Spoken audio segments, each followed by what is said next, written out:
Hey guys, it's Shelby from the Queen's Cabinet, and tonight I'm making my weeknight spaghetti sauce. And I have to say that because I have like 4 aunts and they're married to Italian guys, and so I make real Italian Sunday gravy. And I have a video that I did many years ago that I'll put in the description box. And when I have family over, I make the Sunday gravy, but like on weeknights, I'll make this recipe here. It's like all these like shortcuts that I take, but it tastes really good. And I make enough sauce that we can have spaghetti the first night, and then like tomorrow we can have meatball subs with provolone cheese. So I'm gonna turn the video around and I'm gonna show you all my little shortcuts to making this sauce taste pretty good. And yeah, all right.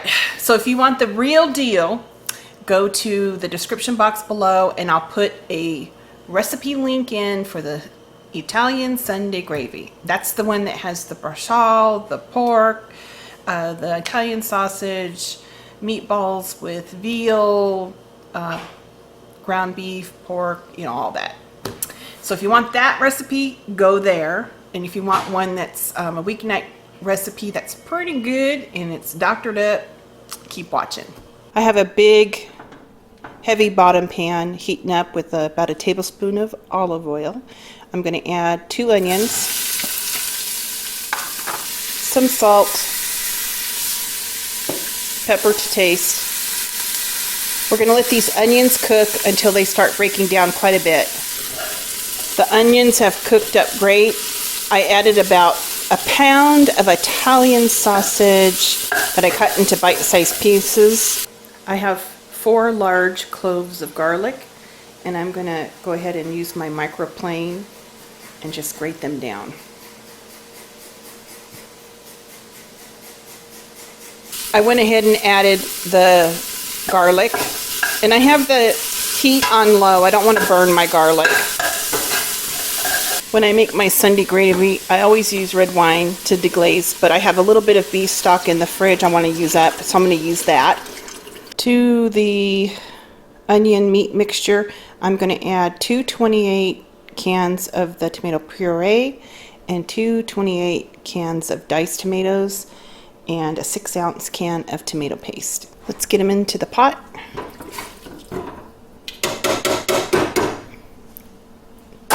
One, 2,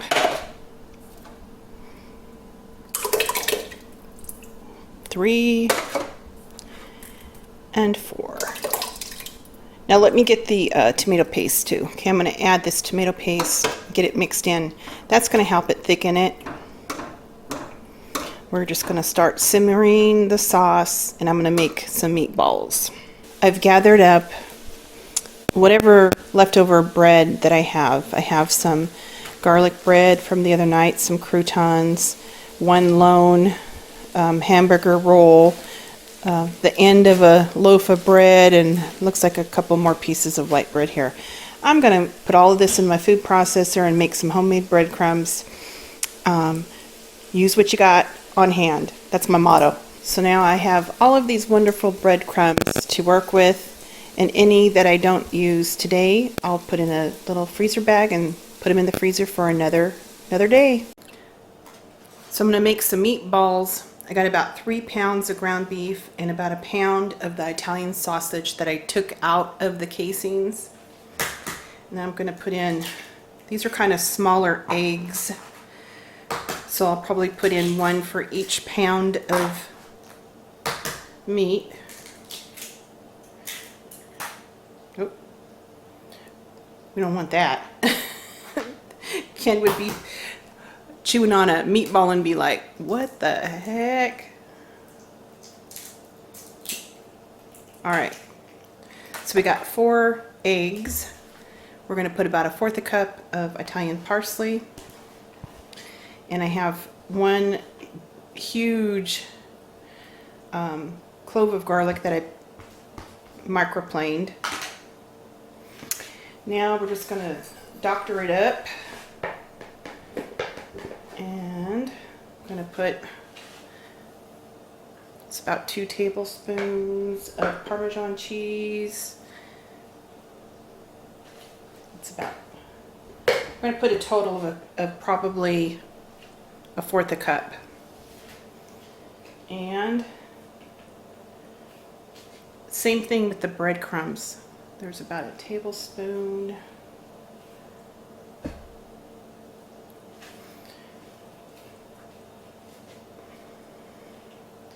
Maybe about on the breadcrumbs, because I'm not adding bread, like the soaked bread like you do in authentic meatballs.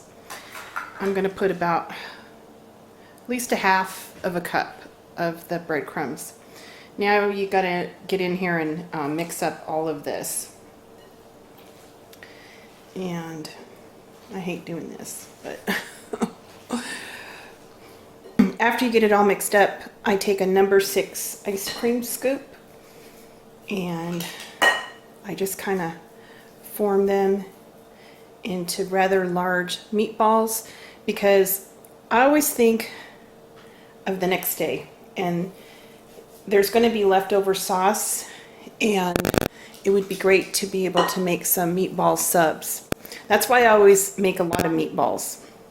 So the next day I can recycle the sauce, have the meatballs done, and put some provolone cheese and put it on a Italian sub, throw on the meatballs, and it's a good lunch or even a dinner, you know, make a little salad or whatever. So I'm going to get the rest of these formed. You don't want to like pack them. You want to be gentle with your meatballs. So now I have a whole tray of meatballs, and it's going to be enough for the spaghetti dinner and should be enough to do some meatball subs for lunch tomorrow.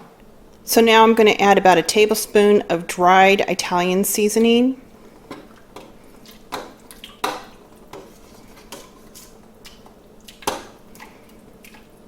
It was a hefty, kind of a rounded tablespoon of dry Italian seasoning. Okay, so now we're just going to start floating the meatballs in the sauce. And this is completely different from how I do it when I do my Sunday gravy. I'm taking some shortcuts here. And you just want to, now that this sauce is to temperature, it's going to cook the meatballs, but you got to be gentle with it. You just have to let them be. So I have my sauce on a low simmer, and we're going to get the rest of these in here and just let them be for 20 minutes and then gently stir so you don't break up the meatballs. Just kind of gently push them down so they're covered with sauce and forget about it for 15 or 20 minutes. I have the sauce on as low as the burner will go. It's been about 15 minutes since I put these meatballs in, and they're starting to cook. So you don't want to go stirring this because you're just going to break your meatballs all up. It's low enough that it's not going to scorch until these meatballs get cooked enough that they'll hold their shape. So you can kind of, what I do is I have this flat wooden spoon and I kind of go along the side and I just kind of, you know, kind of push a little bit on the bottom, make sure it's not scorching, and it's fine. Because I have a really heavy pot on the bottom. But once you get your meatballs where they start to cook and firm up, it's really great because you don't have to go with all that trouble of frying them and all that kind of stuff. So here we go. We're just going to let this simmer. Just like we put the dried Italian seasonings in at the beginning of the simmering process, it's getting towards the end, so I'm going to pick some of this basil and some Italian parsley, get it chopped up, and we'll add it at the very end. It's been simmering for about an hour now, and the meatballs are fully cooked and they have a good shape. Now I'm going to add some fresh basil, parsley, and let this go for about another 15 minutes, and I'm going to drop my pasta and we'll be ready to eat. Now here's a log of garlic butter that I make, and I keep it in the freezer.